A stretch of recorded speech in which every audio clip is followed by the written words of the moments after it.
walk this earth like a god. You scared? What? You scared? What? You scared? What? Kicking in the door, I make the bitches hit the floor for keys. Yeah. Travis Scotty here, and I'm back with some more boxing. Bernard Hopkins is going to be returning to the ring, and he's going to be fighting Joe Smith Jr. in his comeback.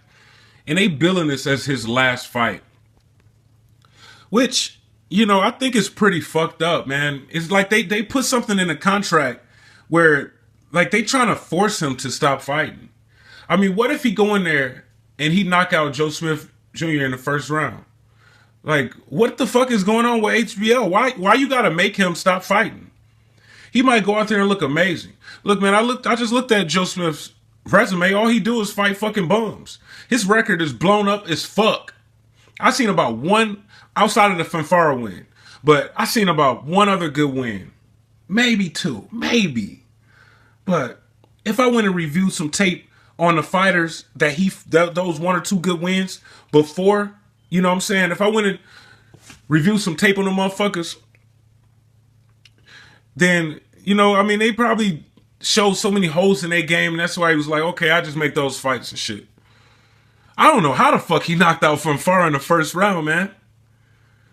Like, you ain't built like that, man. I just checked you out. Like, you fighting all these motherfuckers, you like on some Kell Brook shit. I mean, he a construction worker and shit, you work full time. I mean, he got one loss. He only lost, but he lost like in his first 10 fights. He was still a baby back then. But, you know, you fighting bums and shit, man. I mean, just like, you just kind of stepped it up a little bit in your last few, but you might have cherry-picked all of those other fights but the Fanfara fight. Yo, man, I guess anybody can get caught with a shot, man. You know, if a fighter like Fanfara, who's a top fighter, an elite fighter, doesn't take, you know, another fighter seriously, we end up in this type of situation. And now Bernard Hopkins is going to be fighting this dude, man. And is billed as the final one. They're going to be coming out to LA to fight. So, you know, I just might be out at that fight. I don't know. I'm not really excited about it. I mean, this is going to be a good night of boxing. Hopefully they put some good fights on the undercard, you know, because, like, Orlando Salido was supposed to be fighting that month, man. And then now they're going to try to say, soon as they announce Bernard Hopkins' fight for, what, the same day that Orlando Salido was going to fight, now they're trying to say Orlando Salido is injured? No, fuck that. Bernard Hopkins took his date in his TV slot. I was kind of excited about the Orlando Salido fight. And now you got this shit.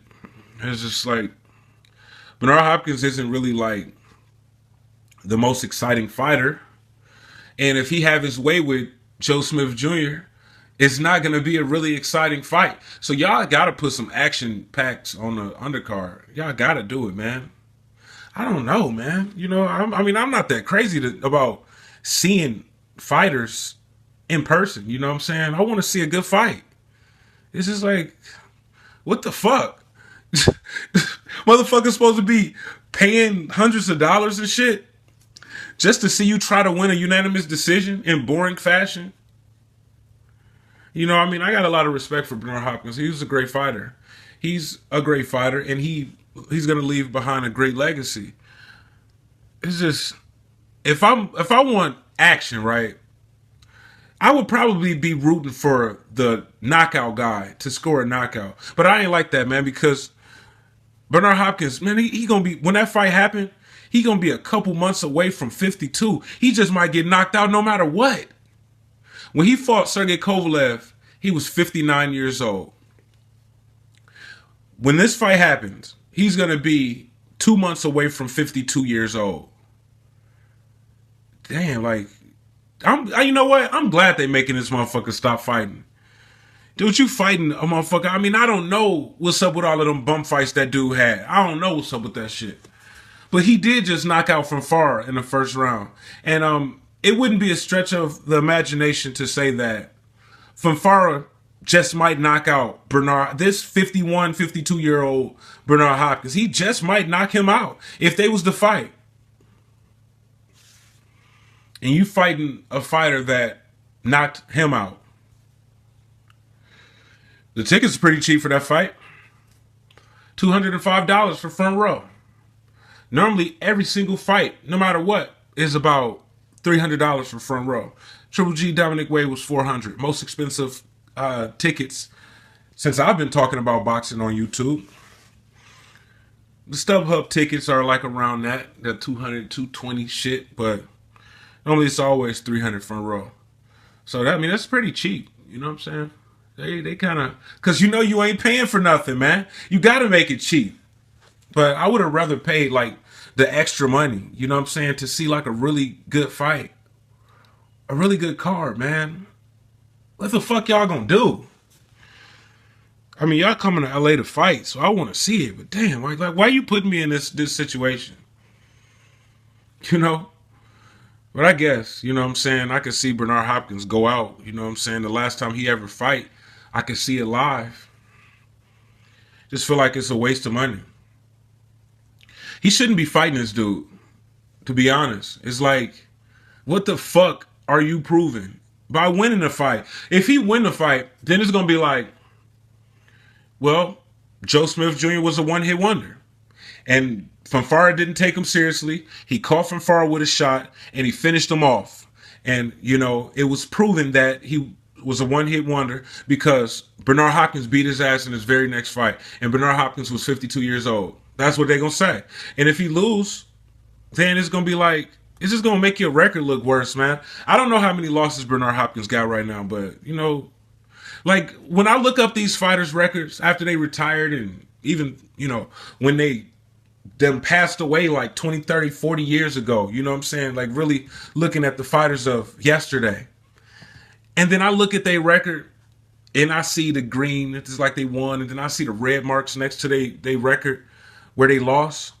You're going to have back-to-back losses, man. It's going to be like you lost your titles to Kovalev, and then you followed that up by losing to I mean, he's not a bum, but compared to Bernard Hopkins and what he's accomplished in his career, you know what I'm saying? He's a fucking bum, that dude.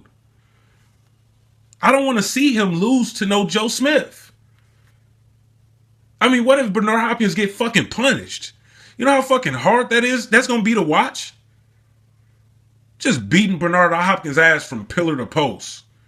And Bernard Hopkins ain't never really, I don't think he never been knocked out. Shit, barely ever really hurt. Even if he go down, he's never really hurt like that. You know, where a motherfucker can just rush and swarm him. He's never been in that position.